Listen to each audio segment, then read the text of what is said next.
A lot of times when we talk to different entrepreneurs who have had wild success, they talk about grit, perseverance, toughing through it.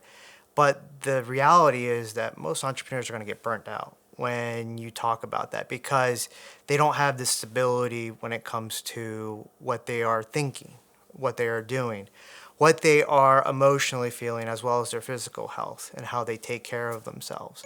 My name is Ankit Patel, and this is my advice. How do you sustain being an entrepreneur?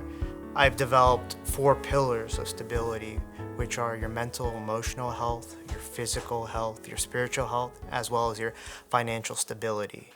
And those are the four pillars in which you can build these different aspects in which different parts of your life encompass, which would be your friends, your family, and your work life. When we talk about the pillars, the roof of it is the intent and purpose, because that's going to be it's going to be the reasoning for why you're pursuing something, and then how you do that will trickle down. We'll start with pillar one, which I classify as mental and emotional health, and the importance here is if you don't have a sound mind or a sound emotional state, you're going to be erratic in your decision making. And that will have a profound impact on how you pursue your business or also even how you pursue your family and your life at home.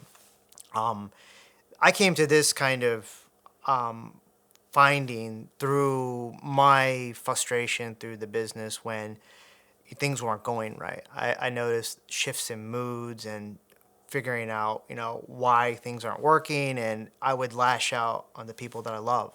And I realized that that was not sustainable, not only for me, but for them. For me to have them feel the cause of my anger was something that really profoundly impacted my mental and my emotional health. And that's kind of where I look at this, and I think if I had to do it all over again, I would figure out how do I create something where we can actually keep a sustainable keep something sustainable and stable within our mental and our emotional health. And for a lot of people, that may be doing mindfulness, maybe actually meditating or stepping away or taking deep breaths throughout the day.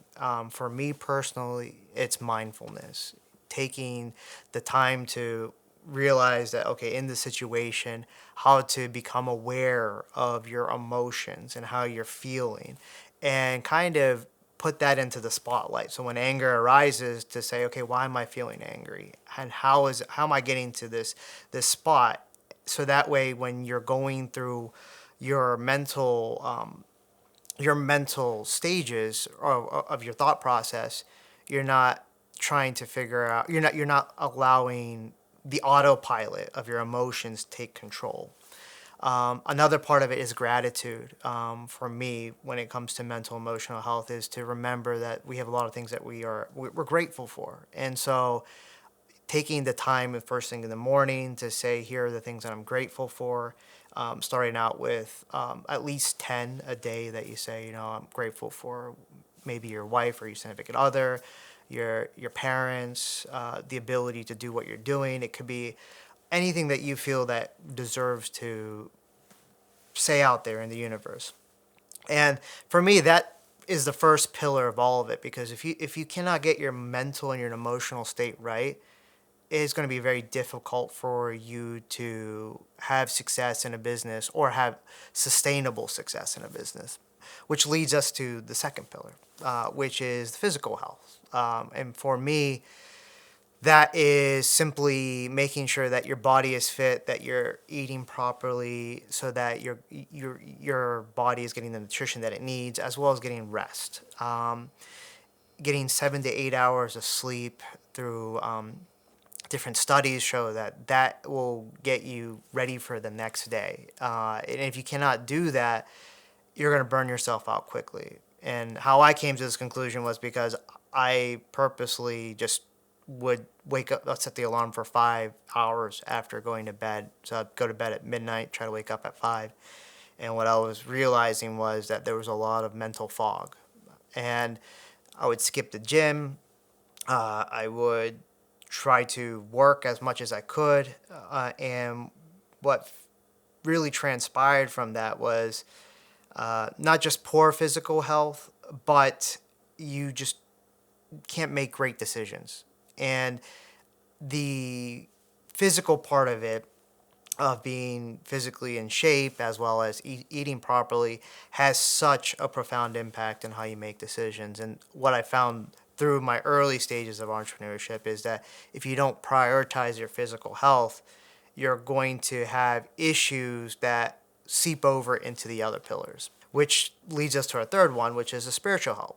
And this can be anything for anyone. It doesn't necessarily have to be something, whether it be God or the universe, but it could be understanding what your intent and your purpose is. What are you driving that ship towards? Because if you go into the middle of the sea without a paddle, you'll just let the ocean take you wherever it's going to take you. And that's where the spiritual health comes into place, because that'll be the compass for wherever you want to go. If you don't have a compass and you are focusing just on the physical and the mental and emotional part of your everyday life, it's going to be unpurposeful. And when you're going to pass, a few decades from now, you're going to look at it and say, well, what was the intent and purpose of doing all of that? And that's why it's important to make sure you prioritize your spiritual health. And then the last one I kind of added in, because this one was near and dear to me, was your financial health. And I see a reoccurring theme with entrepreneurs, including myself, where they don't have a stable pillar when it comes to their finances, and that can make or break your your life, right? And that is something that when I look at it personally, not having a steady source of income to supplement the dreams that you're pursuing can be very detrimental to not only your self-confidence, but also to your family, your friends, and the people that surround you. And so my advice to entrepreneurs is make sure that you have your finances into place. And it doesn't necessarily mean that you give up your 9 to 5 job straight away. It's that you hustle for a little bit to say, okay, what is it that you want to pursue? Pursue that in your time off.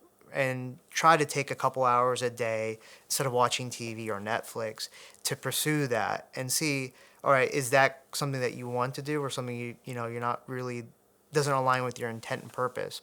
Getting your financial health and that stabilized that'll help you not just only in your business, but also it'll help you to buy yourself some time. For me, I wanted to start Miria because it was a resounding it was resounding in me that I couldn't stay in the corporate structure. There was just something in me that I knew 2 weeks in, right, when I had a meeting with a director, and I won't say his name, but we had a lunch, and he goes, you work hard enough, in 20, 30 years, you can be where I am.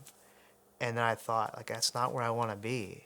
And so that kind of was like an aha moment that, there was a bigger aspiration to what I wanted to accomplish. The issue was I didn't have it written down what my intent and purpose was, nor did I have the thought process of saying what it is that I want to do and why am I doing it. I just knew, right? There was something inside that knew. And so I just jumped in to the entrepreneurial experience straight away, because I knew if I stayed there and I got sucked into it, I was going to wake up 20 years later being like, what if? What if I did this, or what if I did that? And that was a big sacrifice, because there was a huge stabilization in my mental, emotional, physical, spiritual, even my financial health. But the big thing that wasn't there was my intent and purpose. So those pillars are nothing if that roof isn't on there. And so that's where I realized that I had those 4 pillars, but my intent and purpose wasn't aligned with staying at a corporate job. And I realized then that I needed to do something else. For any entrepreneur looking to pursue a business or a venture, stabilize your mental health, your emotional health, your physical health, your spiritual, and your financial health. before you jump into anything.